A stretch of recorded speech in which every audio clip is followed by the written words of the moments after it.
দেশের রাজনৈতিক পট পরিবর্তনের পর দুর্বলতা দেখা দিয়েছে পুলিশের তৎপরতায়। এই সুযোগ নিয়ে একের পর এক শীর্ষ সন্ত্রাসী জামিনে কারাগার থেকে বেরিয়ে এসেছেন। এতে রাজধানীর আইন শৃঙ্খলা পরিস্থিতির মারাত্মক অবনতি হতে পারে সংশ্লিষ্টরা আশঙ্কা করছেন। তারা বলছেন, শীর্ষ সন্ত্রাসীরা কারাগারে থেকেই ঢাকার অপরাধ জগৎ নিয়ন্ত্রণ করতেন। এখন তারা আবার বেপরোয়া হয়ে উঠতে পারেন।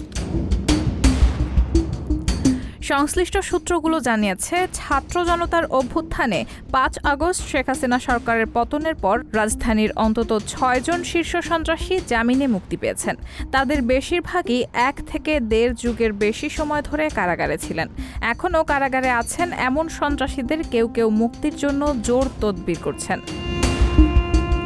আইনশৃঙ্খলা রক্ষাকারী বাহিনী ও আদালত সূত্রে জানা গেছে, সরকার ঘোষিত বা আইনশৃঙ্খলা রক্ষাকারী বাহিনীর তালিকাভুক্ত শীর্ষ সন্ত্রাসীদের মধ্যে বড় অংশই এখন দেশের বাইরে। মারা গেছেন কেউ কেউ। তাদের বাইরে যারা কারাগারে আছেন তাদের বেশিরভাগই ২-১টি মামলা ছাড়া অন্যগুলোয় খালাস পেয়ে কিংবা জামিন নিয়ে কারাগারে অবস্থান করছিলেন। পরবর্তীতে পরিস্থিতির সুযোগ নিয়ে এখন তারা জামিনে বের হয়ে আসছেন।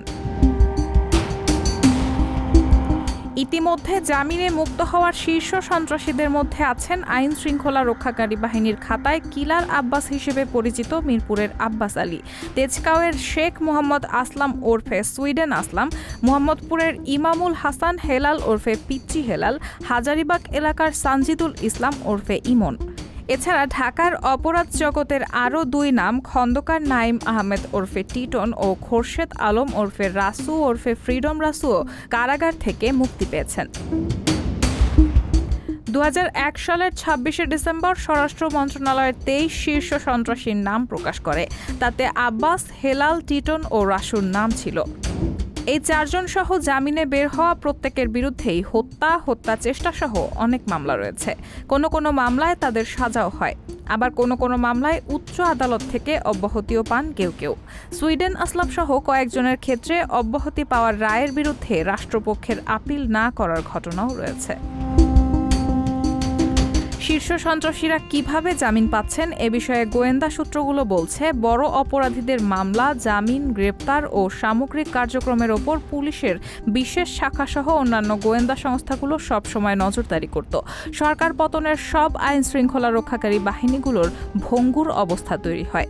এই সুযোগ কাজে লাগিয়ে শীর্ষ সন্ত্রাসীরা খুব সহজেই বের হয়ে আসছেন। আবার বের হওয়ার পর তাদের ওপর কোনো নজরদারি নেই।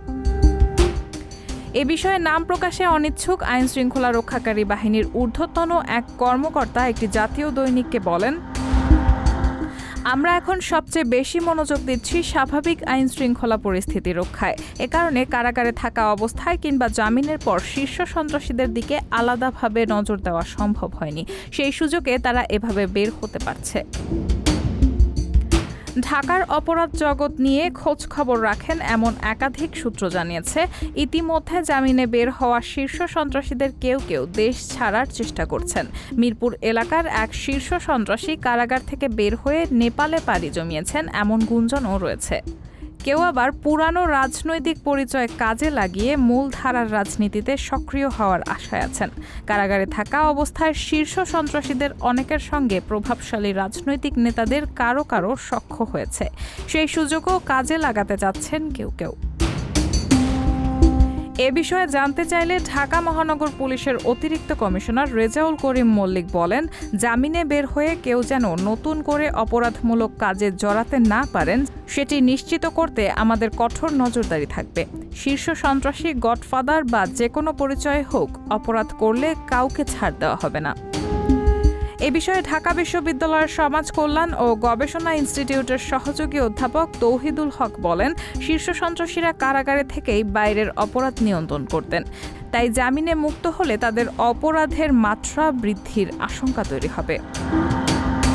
তিনি বলেন, জামিনে বের হওয়া সন্ত্রাসীরা আবার পুরানো অপরাধের নেটওয়ার্ক সচল করছেন কিনা সে বিষয়ে কঠোর নজরদারি করা প্রয়োজন। তা না হলে ছাত্র জনতার নতুন বাংলাদেশের যে আকাঙ্ক্ষা সেটি নষ্ট হয়ে যাবে। রায়হানা মুন, সবার কথা।